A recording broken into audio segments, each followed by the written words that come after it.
departure. For years, people have complained about the complexity of Title 15, and hopefully this working group will be able to identify some parts of Title 15 to either revise or omit, so that we can get down to teaching school rather than it being part-time lawyers trying to interpret the statute. I'm a former member of the Arizona Board of Regents, President Emeritus of the Board of Regents. I practice education law by day. That's what I do as a living for 33 years. I'm very honored that Superintendent Douglas allowed me to participate on this panel and selected me to chair the panel. There were numerous applicants for this position. The superintendent took extraordinary steps to make sure that there were no vested interests on the committee. On the other hand, she also wants those vested interests to be heard. And if you represent a certain constituency or a member of a certain association of some sort that has an agenda, if your agenda is consistent with streamlining Title 15, we want to hear from you. With that, our timeline is to work this early fall with a goal of perhaps October, having a short list of very positive ways to streamline Title 15. Our next meeting, I think, is August 8th, is that it?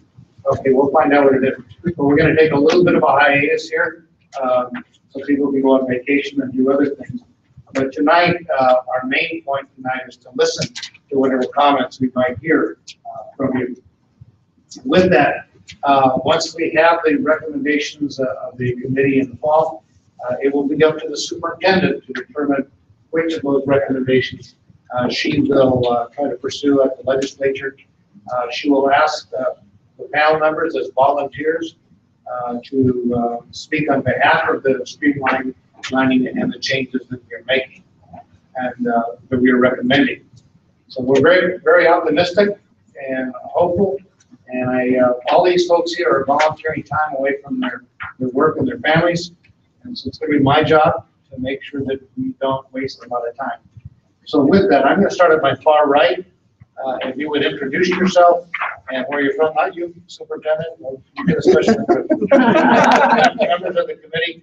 I would never get ahead of Jennifer. I know better. And then we'll go ahead and proceed. Go right ahead. My name is Jennifer Reynolds. I'm the parent representative in this Title 15 working group. I have 4 children, 1 in elementary, 1 in middle school, and 2 in high school. I'm very much interested in deregulating Title 15. I've been involved in working at the Capitol for many, many years, trying to promote good bills and fight against bad bills. And parental rights are obviously very important to me since I have 4 children in the game. And so my goal in this group is to make sure parental rights are supreme in this process and we don't have parental rights taken away in this process. So that's why I wanted to get involved, and I'll turn the time over to Dr. Quinn. Thank you. Quinn Kellis, Superintendent of Madison School District. Jeannie Castine, teacher at North High School, as well as governing board member from Creighton School District and the clerk. And I'm here because I've noticed some laws, Title 15 laws, that have adverse effects on our kids, and I'd like to do something about it. April Hamilton, I practice in education as well, education law, excuse me. I'm just here happy to help. Kevin Higgerty, I'm the Executive Director of Business and Operations for the Elementary School District. I spent 15 years in the corporate world and the last 23 in school districts. And I know this chairman. Jeremy Caius. Currently at Kyrene School District, been CFO over there for 5 years. Prior to that, I was at the Department of Education for 5 years. And I'm just here to help and try to make Title 15 as clean as we can get it.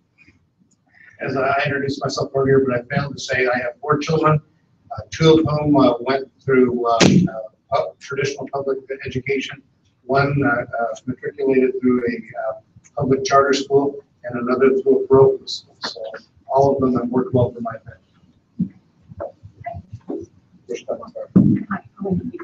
Jody Johnson, founder and superintendent of Point School, the charter school district in the Northwest Valley. I also have two children that went to district school and then graduated from a charter school, and I can now say they are both college graduates. I'm very happy. My name is Todd Jager. I'm Associate Superintendent and General Counsel of Amphitheater Public Schools in Tucson. It's a K-12 district of about 14,000 students. I have 3 children, 2 of whom are fortunately graduated out of college, and 1 son still in middle school. My name is Ricardo Hernandez. I'm the Deputy County School Superintendent and CFO at the Pima County School Superintendent's Office. I worked there for 7 years, and I worked 6 years in the Tucson Unified School District. I have 2 children, one who is too early to be in school, he's only 1, and soon to be kindergartner, who will start kindergarten in the Tucson Unified School District as well. My name is Bill Moss. This is my 48th year in education. I'm a teacher, school administrator, and CFO for 25 years in the Peoria District, Deer Valley District, and currently I'm an educational consultant working with school districts.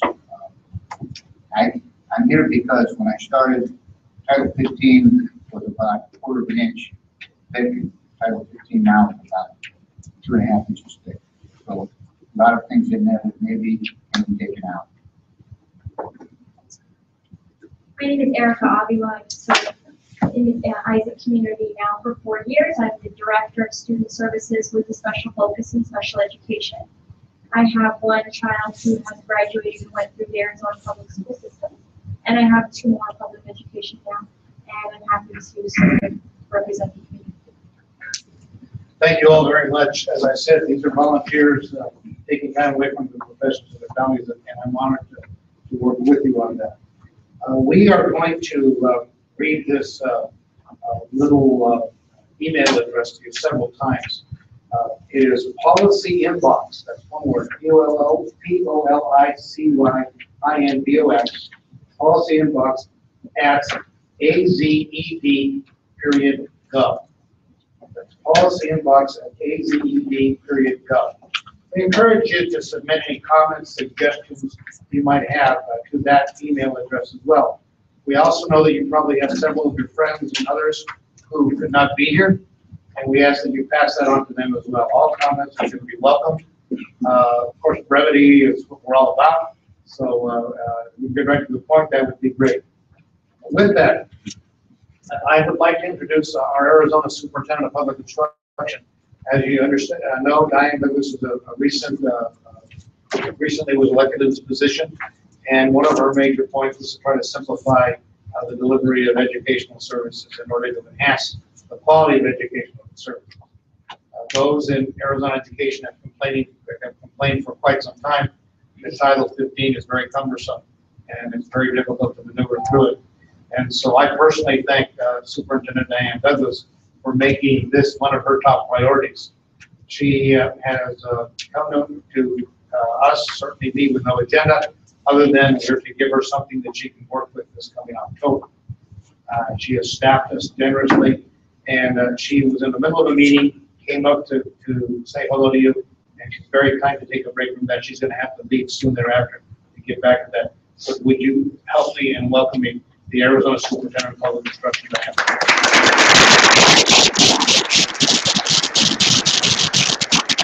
Thank you, Arnie. Is this on?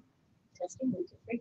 You know, this is not part of the comments that I had planned to make, but since everybody introduced themselves, as you heard, I'm Diane Douglas. I have the honor and privilege of serving as Arizona Superintendent of Public Instruction. I have 1 daughter. She's grown now. She is what got me interested in education and made it become my passion probably over 20 years ago now. So what we do here will not affect her, but last December she presented us with our first grandchild, a little grandson. So now we have a new, or I have a new, as they say, dog in the fight. So I want to make sure that his teachers, when he gets to school, are able to spend their time teaching him. And my daughter also is a product of the Peoria Unified School District all the way through. And we moved here from New Jersey, and one of the reasons we moved here was to raise and educate her here. So I'm just so honored to be in the presence of all of you here that are willing to give so generously of your time and expertise and your hard work to examine the laws of K-12 education in Arizona. We had so many people who applied, and it was very difficult to make the choices of who would serve on the committee the first time through. The best thoughts and wishes of generations of lawmakers and lobbyists have gone into the Arizona Title 15 to create what it is today. And we know that they had their best intentions, but it has become a little bit cumbersome over the time. And so we tend to add things to laws and to our statutes, but never really look at taking anything out as they become obsolete, or maybe their usefulness has gone. It's like most things, we put more things in and never take them out. So what I brought for you tonight, as we're all in education, so I'm sure you're aware of that popular elementary pastime called show and tell. So I brought you a little show and tell this evening. And let me start with this one. This is 1986. This is a very popular year for me. This is the year my husband and I got married. And although we were in New Jersey at the time, this was Title 15 in 1986.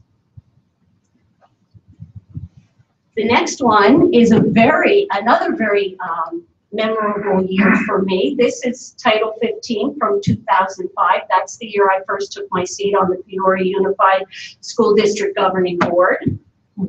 And there we go. I hope I can balance them here and not bounce them off anybody. And then last but not least, our next one, the year I take office, 2014-15 edition of Title 15. I don't know if I can even get it in here. So you kind of get the idea of where we've gone and what it's become. And I'll point out something else to you that I noticed today as I've looked at them many times. Not only have they grown in girth, but the pages have gotten bigger also. Each one is successively bigger than the last. It kind of reminds me of my grandson's stacky ring things here, that they grow on each other. So the purpose of this committee is very simple. It's to trim the tree of state regulations.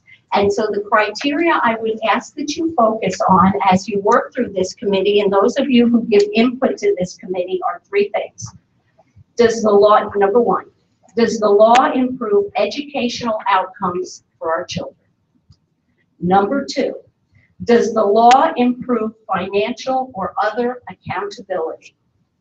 And number three, is it appropriate that the state mandate whatever it is in the particular law, or should we leave it to the LEA, to our locally elected governing board members? That's what we elect them for. So I ask the committee, please envision this as an annual process. We plan to start each summer, hopefully early in the summer, and provide recommendations to an annual Title 15 update, either bill or bills, to the legislature, to have them ready in December for the next legislative session. Now, I realize, once again, it would be impossible to go through this page by page by page and find passable legislation, things we know we can get through the legislature and make it meaningful. And there's some things that may not apply and be applicable at all.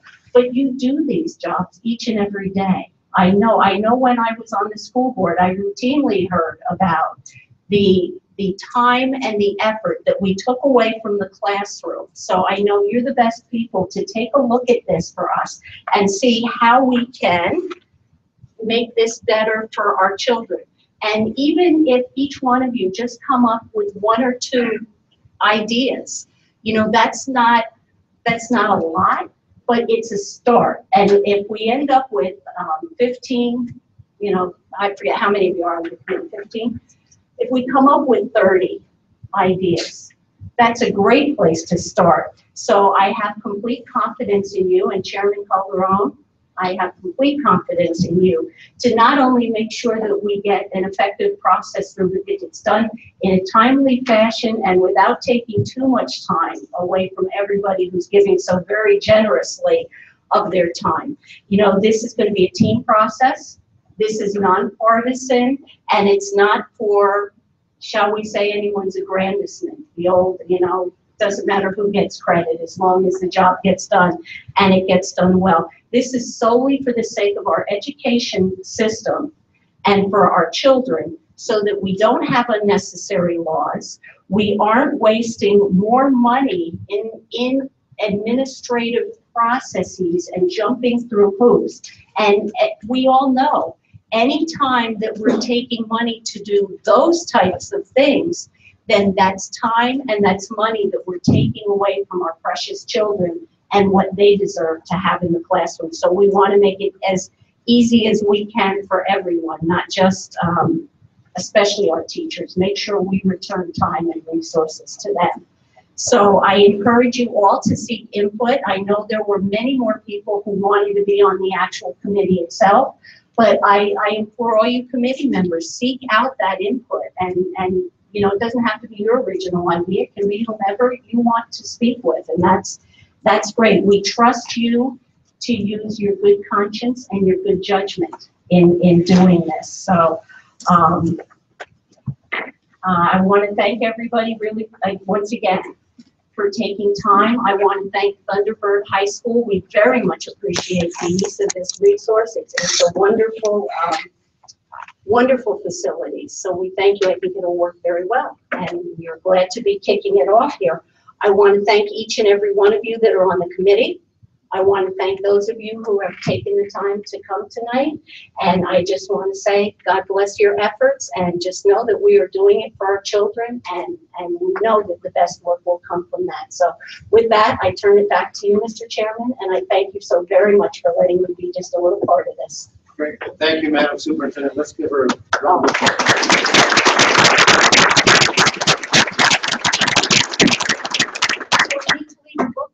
The door weights? We might need them for something.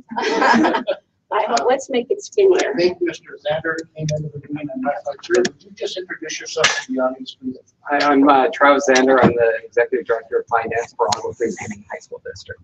Thank you so much for being here. Yes. Sorry for being late. Once again, policy inbox at azed.gov. Let me talk a little bit about the purpose of the meeting. The purpose of the meeting tonight is to listen. We'd like to hear what your concerns are and the like. So it's my goal as the chair to give everybody here that wants to say something at least one bite at the apple. So I'm going to ask you to limit your comments to 3 to 5 minutes. And if you go through everybody and you feel compelled, you got to come back to the microphone, please do. But I just want to make sure at least everybody gets one opportunity. Now, we have around here, we have Ashley's over here. And is Aiden still here? Yep, and there's Aiden. If you have a question that you'd like to hand to them, they'd be happy to go ahead and are you gonna, well, we'll just have it this way. You just come to the microphone, please identify yourself, first name, last name, and where you're from. You're all very interesting. I don't need to know your pets' names. You don't need to know, all sorts of stuff, but just tell us a little bit, first name, last name, why you're here very quickly, and then get into the meeting. We have budgeted until 7:30. I will not go beyond 7:30 because these folks haven't had dinner and they have families that need to get back to dinner, get back to their families. So we will stay here till 7:30 if that's what it takes. And of course, all your public comment does not end with today's meeting. The input can come in afterwards, particularly if something is said here that triggers you to ponder and do other things. So with that, any comments or questions from anybody on the panel? Any objections? I don't get my feelings hurt if you object up front. If I don't hear anything later on, then my feelings do get hurt. Okay, with that then, we'll take the first comment from anybody who would like to speak. Go right to the podium of the microphone. Does anybody want to share anything with us? I see people, don't be bashful, we're friends, there isn't a stupid comment that can be made, all right? Yes, thank you, sir. Good evening. My name is Jim Hall. I'm a 23-year principal here in the Valley, fourth generation Venetian, and I'm retired now. And somebody has to be first. Thank you. I represent an organization called Arizonans for Charter School Accountability. And I just want to address you to talk about the idea of accountability. And by the way, Ms. Johnson, you have great charter schools, so I just want to let you, anything I say has nothing to do with you. The idea of accountability is a big issue. And as you deregulate, I want you to think about that. Arizona's charter schools are the most deregulated charter schools in the country. We have state law that actually says this. And in fact, if you want to just take this, gosh, you can save the committee a whole lot of time, because state law says that a charter school board and ARS 15-183-5, their job is to ensure that, except for the provided in this article and in this chapter, is exempt from all statutes, all rules regulating the schools, governing boards, and school districts. Well, charter schools already have Title 15 lit. They don't have to do Title 15. And there's certain parts they have to do, of course, but as we created charter schools, we didn't think a lot about accountability. Let me give an example. Some of you are from Peoria. The basis schools, which are very famous, they're some of the best schools in the country according to U.S. News and World Report. Their board today passed their budgets for next year. And in their budgets for next year, they have 13 schools. And in their 13 schools, they budgeted $2,200 per pupil for administration costs. That's exactly the same amount of money that Peoria spends on their administrative costs. Basis has 13 schools, Peoria Unified has 33 elementaries and 8 high schools. And Basis spends as much on administration as Peoria does. Now, why don't you know that? Well, the reason you don't know that is because state law says that the Auditor General is not allowed to look at charter budgets at all. They're not allowed to look at charter expenditures at all. In fact, the only people that can look at charter expenditures are the Arizona Board for Charter Schools, and they do not look at them. I have it in writing from them. They don't even look at their annual financial report. They turn in a document every year, and they're audited, and they look to see if they're a viable business, if they make enough money to be in business, if they have adequate cash flow, if they have adequate cash reserves. Nobody looks to see how much money they're spending in the classroom, or how much they're spending on their buildings, or how much they're spending on administration. There's a number of school districts, a number of charter schools, including Basis, that spend more money, Basis does, others do, spend more money on administration than they do in the classroom. This wonderful woman here, I think she spends about 3 times as much on the classroom as she does on administration. There are good charter schools, and I want you to know that, even though I'm a public school person. But there's many, many charter schools that spend more on their buildings than they do in the classroom. There's many charter schools that spend more on administration than they do in the classroom. And you don't know that. And the reason you don't know it is no one compiles the information. No one has the right to, and no one does.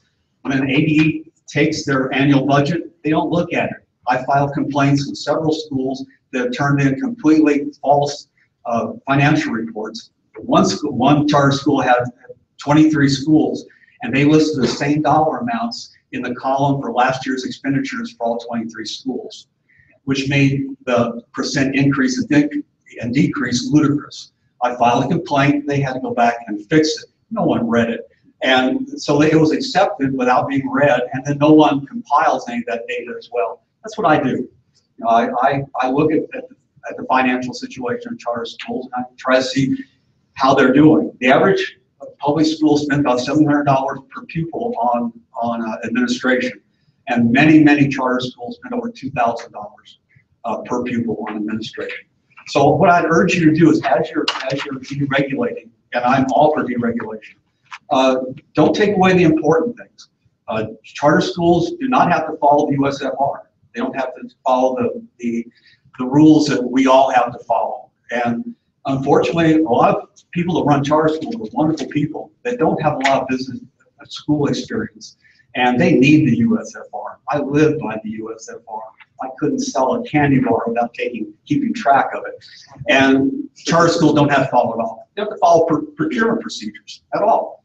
They can sell, they can lease land from themselves. They don't have to get bids for anything. They can buy paper and sell it back to themselves. They don't have to get bids like we have to do in public school. Again, I'd recommend that you, when you do deregulate, make sure that you keep in mind accountability and making sure that both public and charter schools are held accountable for how they spend money. Thank you. Thank you very much. I was told that you were all been handed a packet with a card on there, and if you want to make a comment, just go ahead and hand that card to Aiden or to Ashley. They'll bring them up to me, and I'll just call your name. So in the meantime, we'll reorganize that. Would anybody else like to comment? Blessed are the first ones.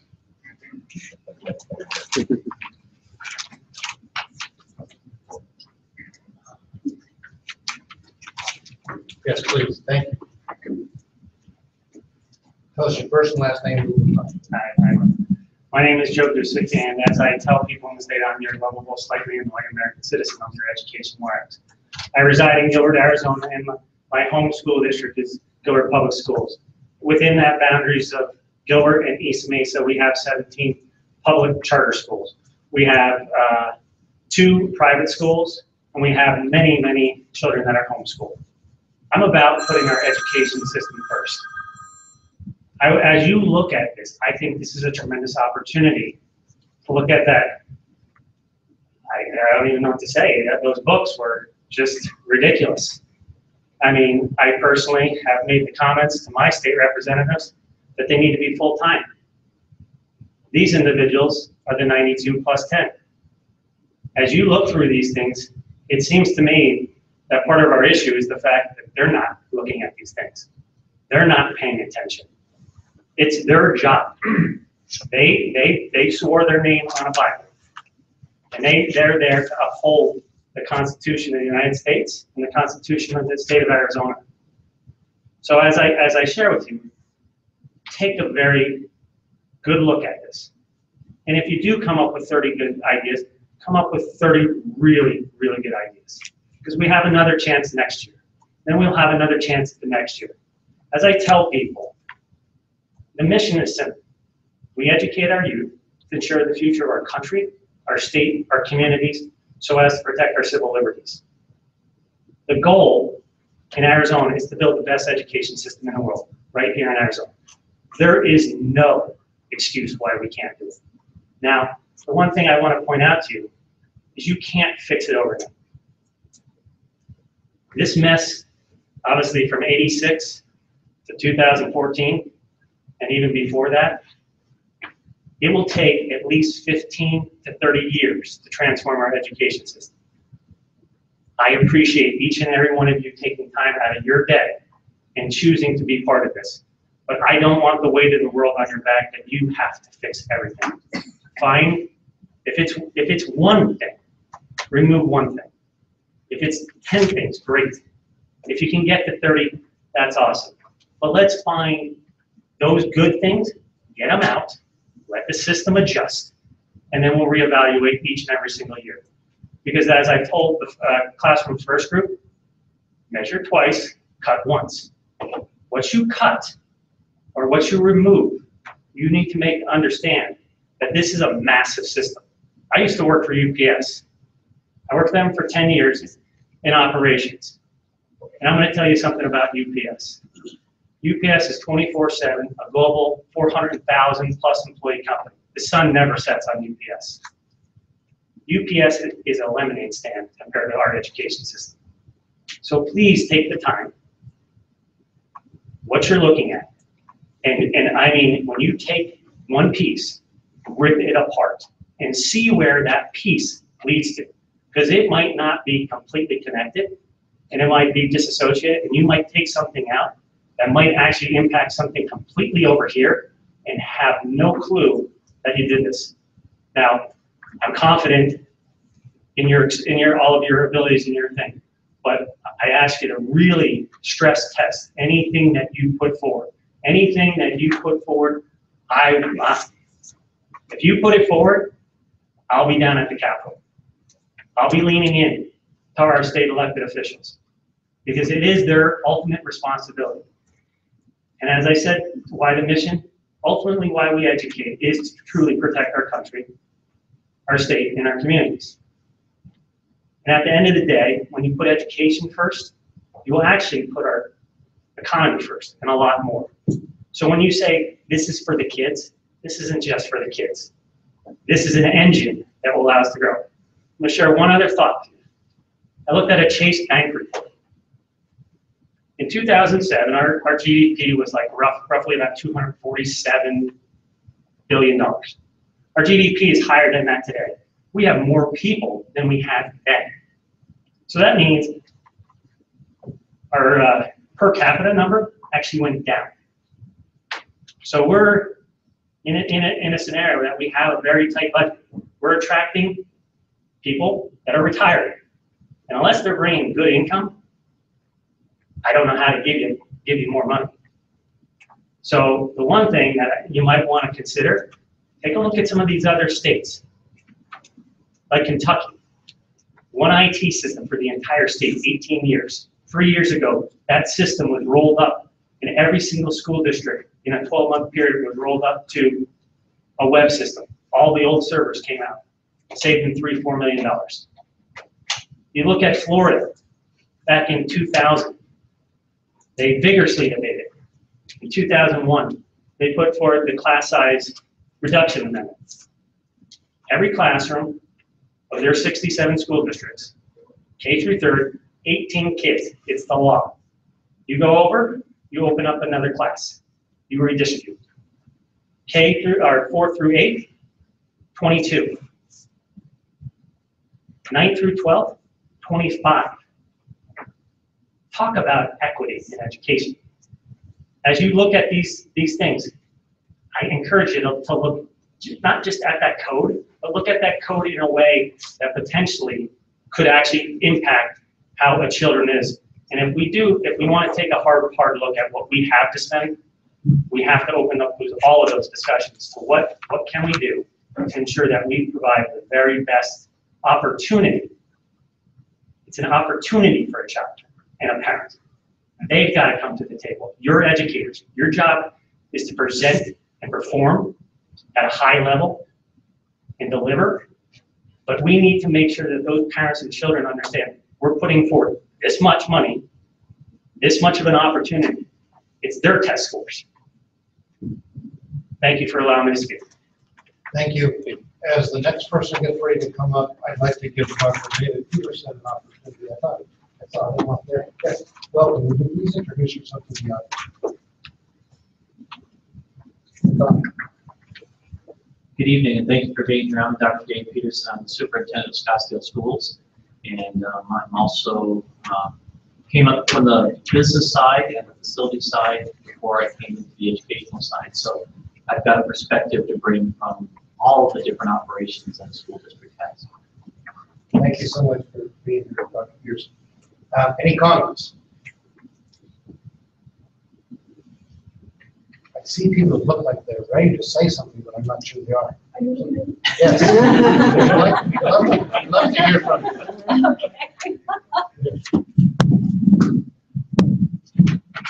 My name is Lisa King, and I am board president and founder of Choice Academies Incorporated, which is a charter school organization up here in northern Phoenix. And first of all, and also let me back up to, also I was the chairman of the Arizona State Constitutional Commemoration Committee for several years, and also a member of that committee as well. And Superintendent Douglas kind of stole a little bit of my thunder. One of the things is, as we're looking through these statutes, the question should be asked, is it appropriate at the state level, or is it more appropriate at the local level? And if so, if it's at the local level, it needs to be eradicated from the state statute. And let me explain some of the statutes that I have come across. I don't want to list all of them because that's too much, but basically there are things in there in statute. Duties of a teacher. Shouldn't it be an employee handbook at a local level, or should it be in state statute? We have K-3 education. Should that be at the local level, or should it be at the state level? We also have English language education, curriculum, courses of study and textbooks, special ed, gifted. We also have student loans, discipline, athletic contracts, all in state statute. Is that best at a state level, or is that best at a local level? And there may be some of those statutes in it that may be applicable, but I will say I've reviewed several of them, and I don't think so. I think most of them should be at the local level and can be eradicated. And especially many of them are, you know, a district may do this, or someone may do that. Why does that say statute? It should not be. And it could be, there could be a Department of Ed or the Board of Regents or whatever, where they may have a page where all these may, the potential opportunities or information can be listed there and be available for people if they're looking for something, but let's not have it in the state statute. The other thing is that when I was chairman of the Arizona State Constitutional Commemoration Committee, we had free civic education that was available. And one of the things was, you know, they said, well, there's these county superintendents. And I was like, okay, well, what do they do? And nobody could really tell me, except maybe they kind of cut the checks.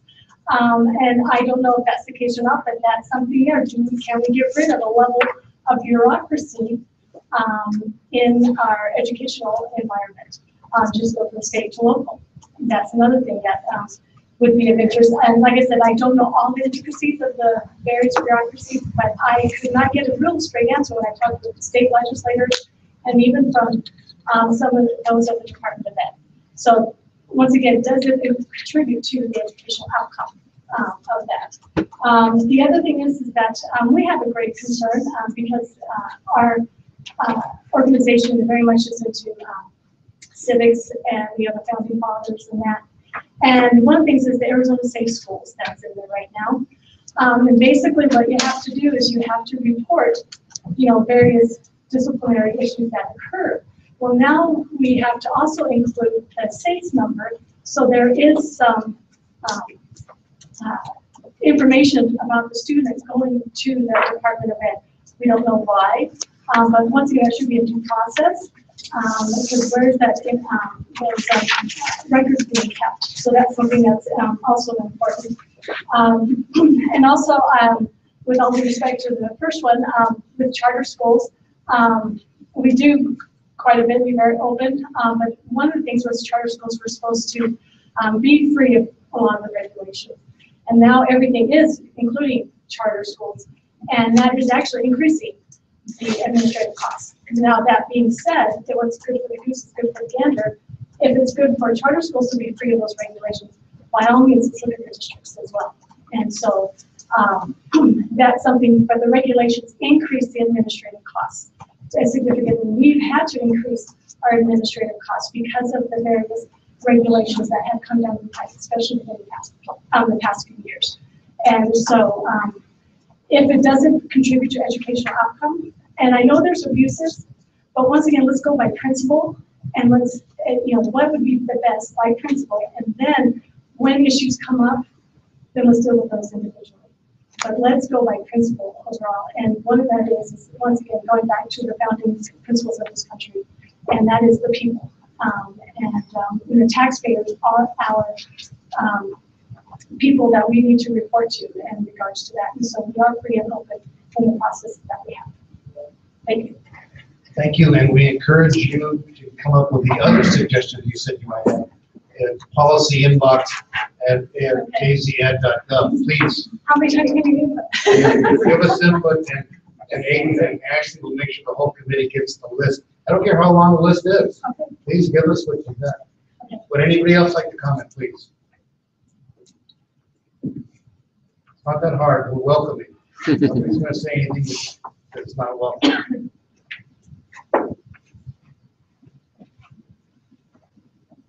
Please. Good evening. I'm Jennifer Johnson, and I am currently serving as the Executive Director for Support Our Schools Arizona, a grassroots statewide parent advocacy network. In a few weeks, 1.1 million children will arrive in classrooms across Arizona. SOSAZ seeks to connect with their parents as the go-to source for valid, reliable, accurate, and timely information, and that's what brings us here today. I'm a native Arizonan, a product of Arizona Public Schools, a parent of 3 children who were educated in Arizona. I served for over 30 years as a public school educator, having retired as a district superintendent, and I have the honor of serving at the Department of Education. And now I have the privilege of representing parents across the state of Arizona who care very much about what happens in schools every day with their children. And so they also have a vested interest in watching this process. And I really just have 2 points that I would like to make. One is I appreciate that this is going to be an annual process and that it's not realistic to suggest that we're going to carve a 4-inch book into a 1-inch book in the next 4 months. So I would certainly encourage the committee to be very careful about crafting a communication plan that lays that parameter out from the very beginning, because people will think somehow miraculously you're going to sort of clean all of it up right away, and when you don't, they'll be disappointed and skeptical, and that won't help anyone. And to that point, it would be very important for you to be transparent about what criteria you will use to define what you're going to attack first, and to be able to communicate that to the parents across Arizona. And secondly, certainly you would expect that I would encourage you to include parents as actively as possible in the work that you are setting forth to do. Not all parents will be able to attend these kinds of public meetings, so I would encourage you to develop a communications plan and a structure that allows for broad input, reaction to some of the ideas that you're tossing around, and to that extent, whatever way that SOSAZ can facilitate that outreach to parents, we're absolutely ready to help you in whatever way we can. So we appreciate that you're going to be transparent about how you will decide what you're going to attack first in terms of your recommendations, and that you will have lots of ways for parents to stay tuned to the work that you're going to do. And I'd just like to echo everyone else's appreciation for the time and energy that you are devoting to this task, because it's a symbol of the commitment you have to those 1.1 million children. So thank you. Thank you, Dr. Johnson. By way of information, based on a couple of points you made, I looked over at Aid with the superintendent's office, and we will come up with some sort of a system to get the word out to parents so that they can provide input into what we're doing. Secondly, we are going to have another one of these, at least one more of these sessions at the end of the process, where we'll have a presentation made of our 30 suggestions, and the superintendent is going to hold us accountable, so I'm hoping we'll come up with 60 ideas and we can put in the 30 points of action. But we'll have a session at the end, and we'll talk about things, and we'll give people a chance to come up and make their comments about it. We'll, of course, try to get that information out ahead of time as to what we're talking about. And perhaps there are unintended consequences of things, and we want to hear what those unintended consequences are. Perhaps things aren't as simple as we think they are. Perhaps they're not as complex as we think they are. I mean, one of the suggestions tonight was, well, deregulate traditional public schools, and let's see what happens. Well, that could be something there too. I'm not speaking one way or the other, but at least it's a concept looking from a different direction. So with that, any other comments? Comments from anybody on the panel? Oh, we have some. Yes, thank you. Welcome. I need notes. Welcome. Thank you. My name is Doreen Zanis, and I'm one of the parents that Dr. Jennifer Johnson referred to. I live in Scottsdale.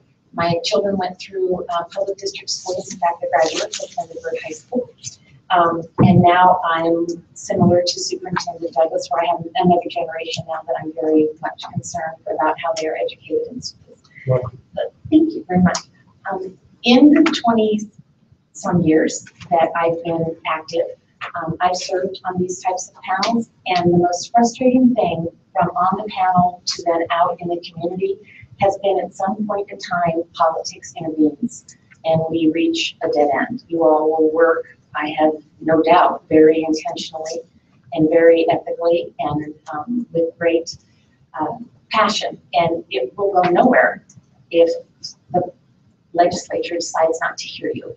So the squeaky wheel does get the grease. I'm impressed of the breadth of the representation. I appreciate that it's public district and public charter, because as a parent of a child in both, you can't make me choose. You can try, but it's impossible to do. So from an equity standpoint, I would really encourage you always, and again with your representation, to Equity is a huge issue for those of us out there because we are talking about the same kids in the same families. So a sound public education system is a sound public education system, period. So if you could look at the regulations from that standpoint, many of them in our experiences and lived out in the district are politically motivated and have nothing to do with what's best for kids as a whole. So if you could bring that to the top of the conversation, you're going to have a very hard, long, difficult road ahead of you, but it is a conversation that the community is ready to have with you. So if you could lead that, maybe we could go a different way when we hit the legislature. That's the hard ask. Two easy asks that I've found very frustrating in our experiences is some statutes that remain on the books. And again, when we talk about getting parent input, to Dr. Johnson's viewpoint about prioritizing, it would really be helpful if you guided us a little bit without saying we can't talk about anything else. I don't mean that. But for example, when schools are asked, the principals bring the parents and say, what can we do better? Well, most of our solutions are impossible, if not illegal. From something as simple as we can't not do the parking lot because that's capital dollars, and capital dollars can't pay for a teacher. And a parent's like, that doesn't make any sense because we don't need our parking lot resurfaced. We need another teacher. So you see where our input is not real effective to you. So really your clear guidance on we can't do it all in 1 year. This is what we're going to focus on. What's your input? What do you know? What do you think about this? I think would give you more effective input and would allow for many of us to be involved more than just to spout out and give you an opinion. So back to the two easy things. There's special ed laws on the books that aren't really legal, I guess, as a parent. I don't understand what's legal and what's the statute, but I know things like Lexi's law, for example.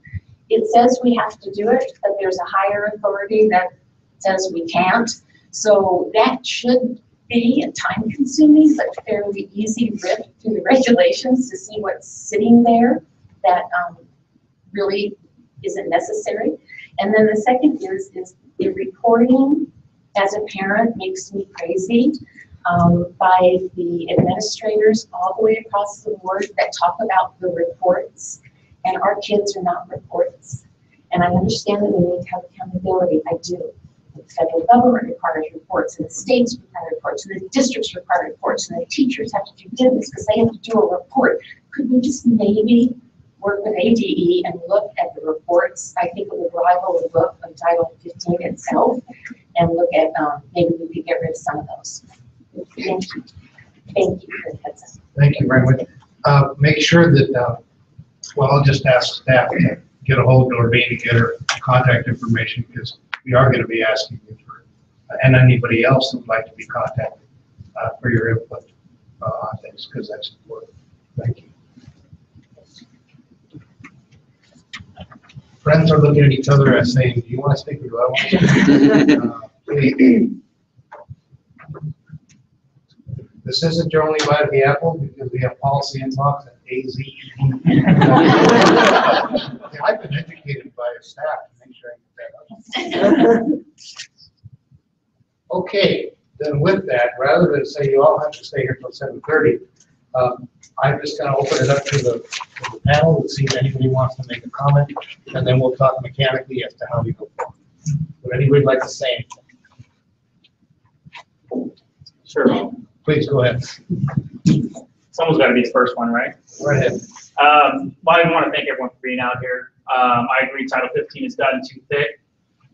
We led a similar effort last year with a group of districts who came together. And we identified about 60 statutes that we thought needed to go or be altered. We narrowed that down to about 18. Got it into a bill format, made it most of the way through the process, and we weren't successful with getting it all the way through the process. So I am hoping that this committee will be able to take it all the way through the finish line this year and get some things cleaned up in Title 15. Some of the things that we looked at is first getting the suggestions out of our book of laws. And by suggestions, I mean we have things in there that say, well, you may do this, or you should consider this when doing that. And if you don't, well, no one's going to check. There's not going to be a reward if you do it. There's not going to be a penalty if you don't do it. We're just suggesting that you go ahead and do this. We have a lot of those in Title 15. I don't think they're necessary. You know, if we wanted to put that on some webpage somewhere for people to refer to, fine. I don't think that belongs in our statute. Another problem with Title 15, we've had a couple people talk about equal accountability here. Charters came into existence in the mid-90s. Some of these statutes date back into the 80s. Someone didn't actually go back when charters came into existence and say, well, would this make sense for a charter to have to do as well? An example of that, how about collecting a birth certificate when a child first enrolls in an Arizona school? Because right now statute says that a school district has to collect a birth certificate, a private school has to collect a birth certificate, but it doesn't list charter schools. There's some other things, various things that range all the way to like pest management and about the notification that you must do with pest management. And you know, because of concerns about pesticides, there's a lot of notification that school districts have to do when applying any pesticides, but that doesn't apply to charter schools. I like to think that all charter schools in Arizona are pest-free, but I'm going to guess that occasionally one of them has to whip out a can of Raid and take care of business too. So maybe we should think about if that's something that needs to be done, then we should protect all 1.1 million kids, not just the 800-something thousand that are residing in school districts right now. So again, I look forward to working with this committee. We do have a great panel here, and looking forward to seeing us get through the finish line at the next session as well. Thank you, Jeremy. Okay, well then what we're going to do with this, if you, Ted, if you want to say something, you had your hand up and stuff. Well, go right ahead for someone to sort of jump in here. Go right ahead up to the microphone, identify yourself. I've known Ted from a different life when I was on the board. Right there's the microphone. Please identify yourself. Yeah, my name is Ted Craver. Been in Arizona since '61. I'm an aeronautical engineer out of MIT. Did a lot of work at Garrett Air Research, which now went to the Allied Signal and Honeywell, putting our man on the moon and Saturn program and supersonic jets and all that good stuff. In the late 70s, I was sort of phasing out of that. I created a company, a biotech company in Arizona, and sold it. And figured that I could apply some of my technology in the area, and knowledge of technology and advocacy into Arizona schools. So we were part of the small team that really pushed through gift education in the 70s, late 70s, early 80s, very successful. Then we founded a charter school. I was one of the first presidents of the first 25 charter schools, and I got a flavor for that. From all of that, basically, I'm sort of the strategic guy. What I see here is, and I guess the analogy I've been thinking while I was sitting here is the fact that we might have a commercial airline industry with propeller planes, and they have problems with weather, they have problems with a bunch of other things, don't care many people, and they're expensive. All of a sudden, new jets are coming along, and we want to go back and first solve all the problems with the propeller planes, and we're not really focusing on the future. We're sort of focusing on the past. And that's one thing I like to think about as we start being this furball of what we know as the Title 15, to actually try to focus much more on the future, long-range future. Go out there, I heard 20, 30 years. We've got to achieve something by 2025, something very significant. We have 30% dropouts, 40% of the kids graduate, but really are not ready for job training or college, and this can't happen. This can't continue. We all know statistics. Arizona is a real problem area, so we've got to see how we're going to work out of that. And if we put as much energy in that as we do work out trying to refix a lot of old rules that may not even be reasonable or needed in the future, why don't we spend a part of the time anyways on looking on the strategic strategies, the strategic investments, what's going to be needed to change and transform our schools to accept the emerging technologies that are going to be effective, more individualization of education, being able to move students through various classes at their own time and rate, focus on the teacher-student nexus, whole series of things I think we need to do. And so that's one thing I just want to lay out in general. And so let's get this whole thing cleared up really quick. The other thing I'd like to add was that my wife Bobby, which some of you may know, Bobby Graber, her ed specialist degree in 1976, I think it was, she created a taxonomy of all the rules in Title 15 at that time. 148 pages of just the titles, not what's behind them. And she organized them, had a taxonomy. Superintendent of Education bought that for $1,000 as a copyright and sent out to every single school district in the state. And the current superintendent of education, her staff have copies of that, which I printed off and gave to them. So somehow, I think if you're going to do this work, you need some sort of taxonomy, some sort of what's there in some sort of logical format, other than just the mishmash of all the titles you've got, to really do an effective job of what you're doing now. And you might consider engaging those one person year, probably a 4-person year cadre of students at ASU or U of A or NAU to actually take that job on and get that taxonomy ready, so you know exactly what you've got when you're done. Excellent. Jen, you're always looking ahead, and I appreciate that. Why don't we, for staff, make note that we want to take a look at what do you call it, taxonomy? Is that? Yeah, she set up the taxonomy. I'm not exactly sure what that means, but it basically organizes. It's a powerful tool for organizing things into categories. Yeah, I don't know what it means either, but you're a rocket scientist, so I'm going to Rocket scientists just sort of shoot for the moon. They don't care about taxonomy. Let's sort of see what's there. Uber, maybe it's Uber. We won't be, hey, comedy's up to me, okay? Let's see what it looks like. Of course, we can't have that as a point of embarkation, but perhaps once we get through this process, we can start to build it so there'll be one for the second go round next year. So thank you. Yes, I think please. just one real quick comment. There's been, I'm hearing a little bit Your name again. Lisa Pink, sorry. Well, I'm starting to hear a little bit of confusion between district schools and charter schools. Well, in a lot of those regulations, it says common schools. And when it says common schools, it's referring to all public schools. So therefore, even though it is not specifically stating, charter school, but it is common school, it does refer to all public schools. So I just want That is helpful. Thank you. Please, go ahead. Joe Gusick again. I like many of your comments that you made, and his comments were dead on. We need to put structure in the system, into the future. And one way you can possibly do this, obviously, you have to look at those books and try to, that's what you're tasked with. But one component of that is coming up with a fair playing field. Now, I am very proud of my school district. I'm very proud of my 17 charter schools and the two private schools and the parents that so choose to homeschool. There has to be a way that this information, when these different groups, if it be the districts or the charter schools, they need, I hate to put forward a suggestion of regulating something, but people, it's the people's. And I think you said it right, it's our schools. And we need to see the work that our schools are doing.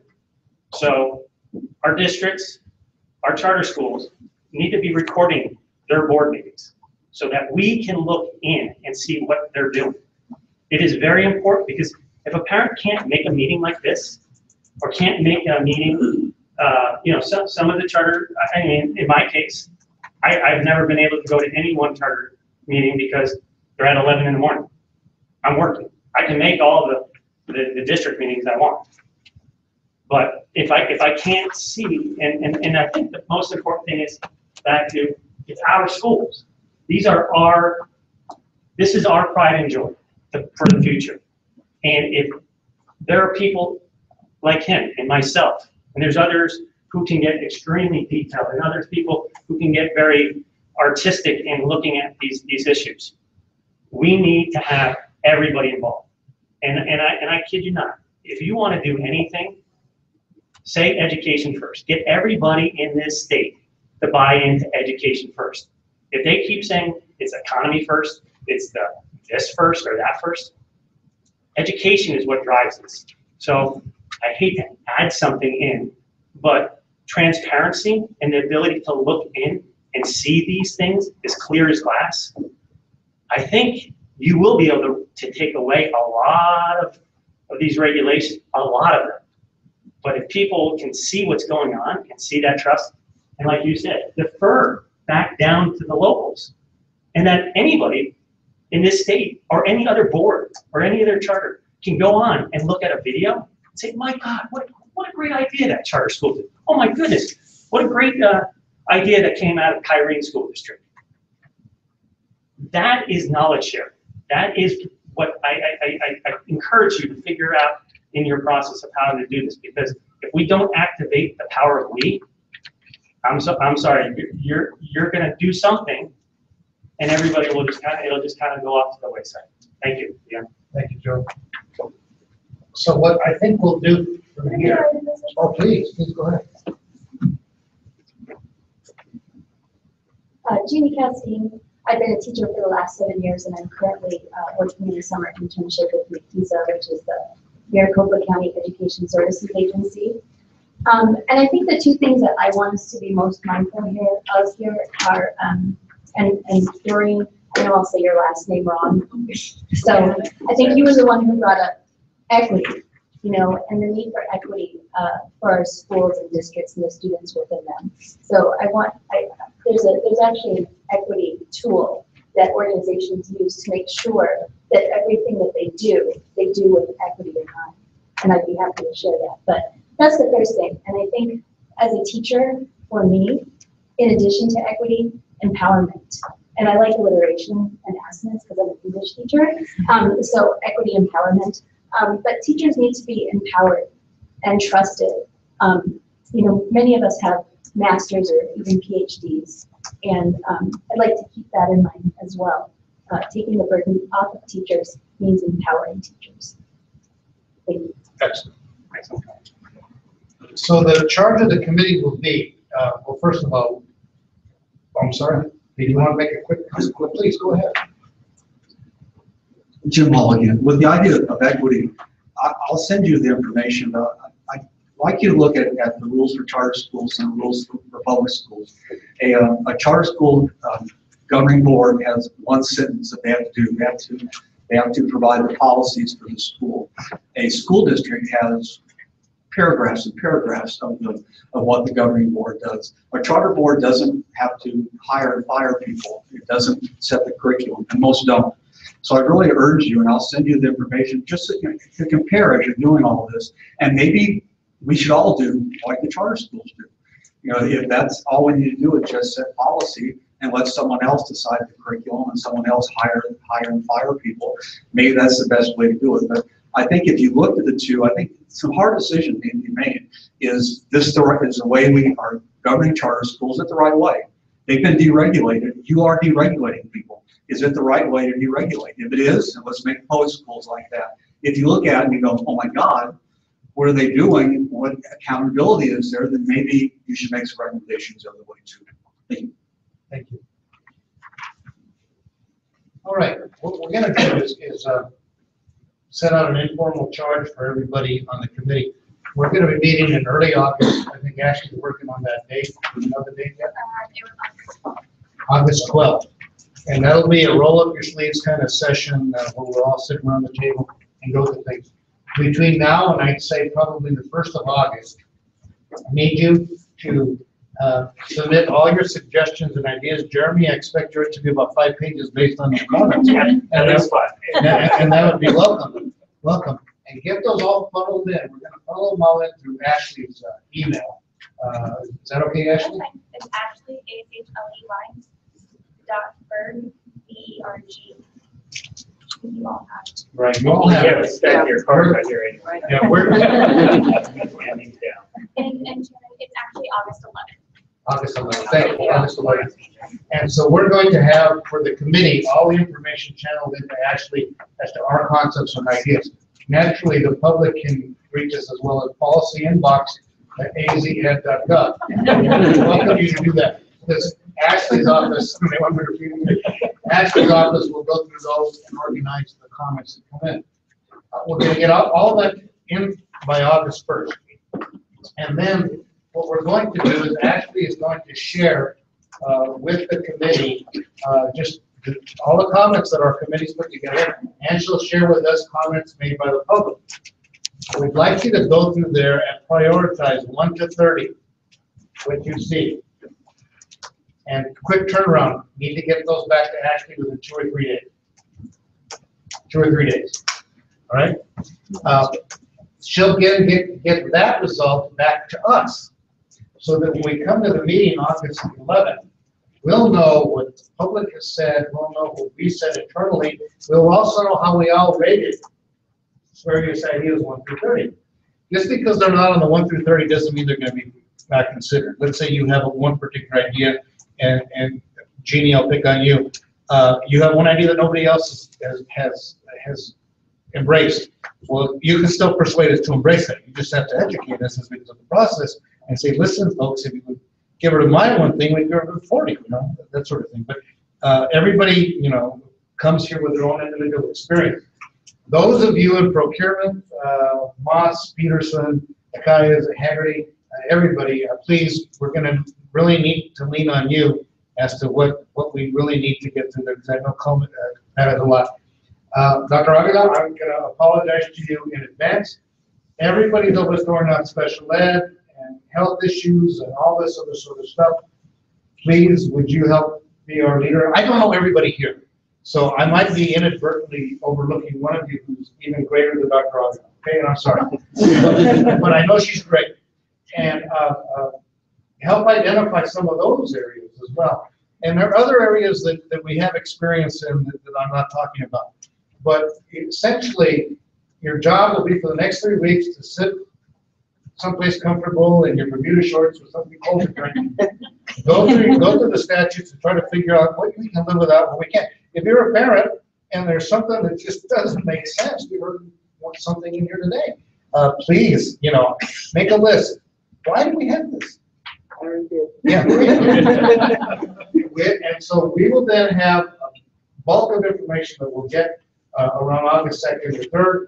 We will get back to Ashley about August 7th, 6th or 7th, and then she'll get back to us probably on the 10th.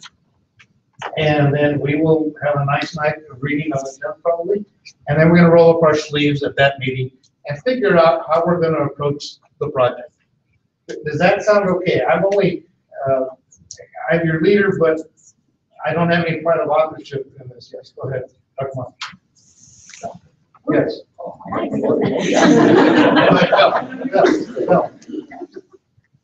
would make a recommendation,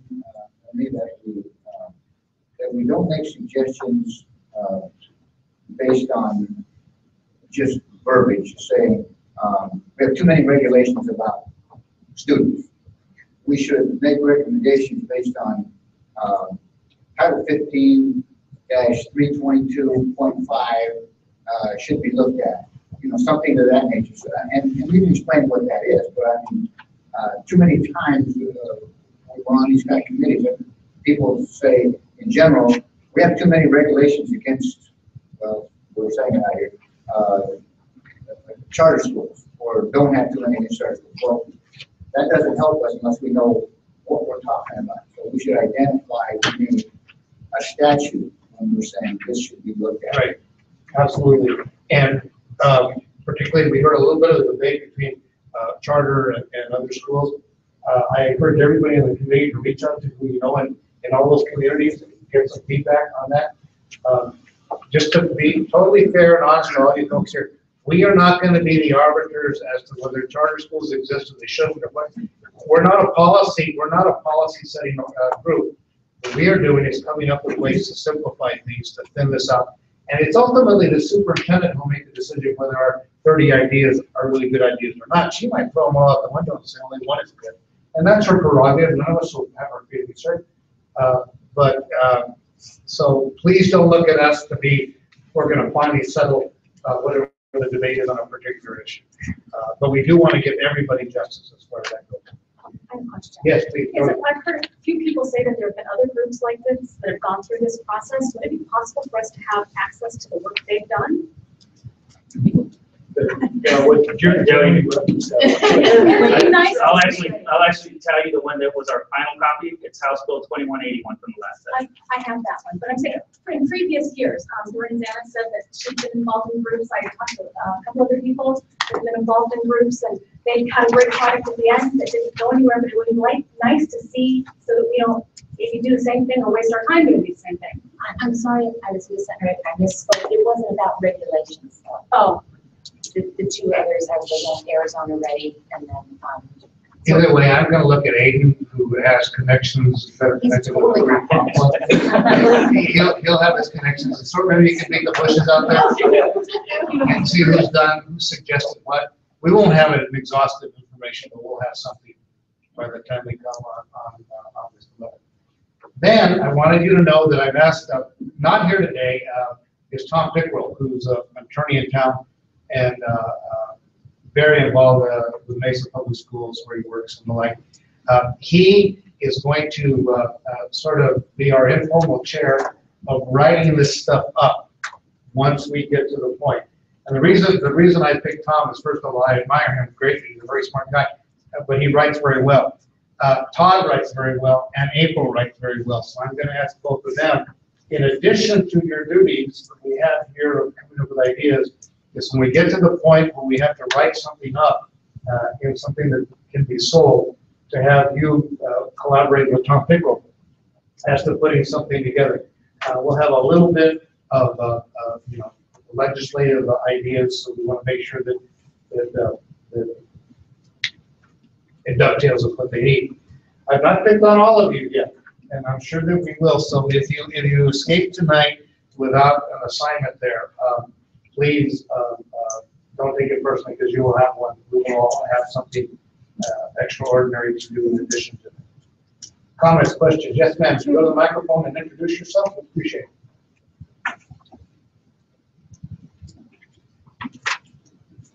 Good evening. My name is Bernadette Gruber. I'm here from Tucson, Arizona. Welcome. So it feels like it took a while to get here, but glad to be here. I have 4 children. They are all in the Amphitheater School District, and so I thank you, Todd, for letting me, informing me of this meeting, and so that it could be a part of this forum. I want to thank you for volunteering your time. It's really appreciate it. One of the comments, I kind of had a question first, and then a couple of comments. You were saying that if you have 31 or 30 or how many points in a bill, that's going to be hard for everybody to agree on every single part of that. Can you break that into more than one bill, or are they just asking you to submit one thing and it has to be all or nothing? We'll have at least, the superintendent has asked for 30 solid recommendations. We'll have 30 solid recommendations. And then it'll be up to the superintendent to determine whether that's going to be 1 bill, 5 bills, 30 different bills. Okay. Technically, she is the one that's going to go to the legislature. And of course, she will get legislators to sign on board. She'll educate them ahead of time.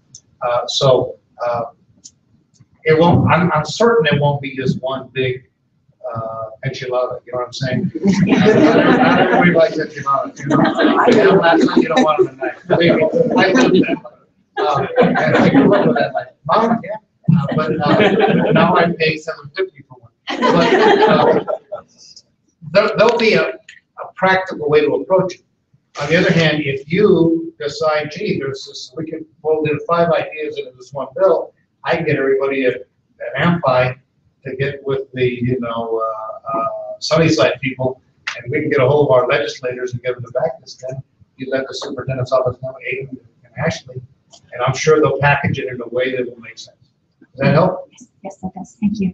Also, when we submit ideas to your policy inbox, how do we get feedback as far as what was discussed and the outcomes, or is it just go into an abyss and we have no idea if it was heard or what the outcome was? Well, you'll get an acknowledgement that we received it, and we'll have it on our list. And as we go through the weeks that we meet, if at a certain point it doesn't have any legs, you can feel free to check with us, and perhaps we'll get something out saying, these are the 60 topics that we focused on. If you don't see yours on the 6th day, you know it didn't have any legs. And we'll try to figure out some way to communicate that. We don't want to get people in a lather saying, oh my gosh, they're going after my sacred cow. Because we're going to have to go after sacred cows. There's no question about it. On the other hand, we're not going to have all the answers here. So I can guarantee you this, everybody on this committee will read your suggestion. And documentation can be also uploaded as well? Yes. To help. Now remember, we're volunteers, and so this is meant for you, Ted. Don't give us the treatise, because we're going to have trouble. Ted's real smart. He could read stuff in there. When I was going to read this and send stuff, he could read stuff over the I'm a slow reader. Okay? So make it palatable, something that we can adjust. Okay. Well, and there's another one of my comments is, and I appreciate there's Jennifer that you're on the board and representing parents. As I said, I am a parent of 4 children, and have a vested interest in public education. There are lots of choices out there on how to educate your children. So I think we really need to make sure that it is something that parents are for, and they're the ones who are responsible. And so it's my privilege and it's my responsibility as a parent, and I take very seriously how I choose to educate my child. And so I'm glad you're on the board representing us. One of the things I would encourage is to look at our students and our children holistically. Oftentimes in education, we look at them and look at them as regarding their intellect. But our children are more than just their intellect. They're more than just their physical needs. They also have spiritual and emotional needs. And so look at it in a holistic approach. And I would encourage, there's really good research that I will share about how when students are allowed to live by the tenets of their faith, how that they're more accountable. And we have better classrooms when students are able to incorporate their faith and their beliefs in how they look at education. Now, you as educators are not telling them what to believe. You're just allowing them, saying you have a belief system, that it comes from somewhere. It comes from your family. It comes from your faith. It comes from somewhere. Allowing them to use that while they're addressing or being educated and looking at a topic actually makes for a more well-rounded student. It's just something valuable that I would like you to look at the child holistically. There are some really good statutes that we have that I'd love for you to keep intact. 15-110 is one that just helps our students live by their faith. Okay. Anybody? Well, thank you very much. I encourage you to send us something emphasizing exactly what you said again, and maybe go through those statutes and line up with the self-almost line. Great. Yeah, thank you. Thank you very much. Anything for the good of the order? Any comments, suggestions, anything that's from the committee?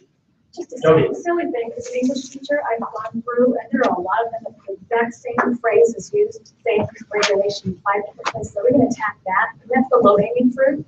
It doesn't make a huge impact, but it would shrink the book. So I don't know if I should ignore that kind of stuff, or if that's the kind of stuff I can pay attention to or not. I don't think we're going to be involved in correcting grammar or anything of that sort. Right. But if there's something that makes no sense because of the grammar, Or just 3 different places they're given the same. it's in effect, maybe we can pull it out of 2 and leave it in 1. And you know, this is a wonderful thing for you to assign your colleagues to do if you're involved in organizations, you know, ASBO or ASA or ASBA or whatever. Say, listen, folks, help on this. We have a superintendent who's sincere about getting something done. I think she's going to get something done, and I think we're in a great spot to help her do it. Comments or questions?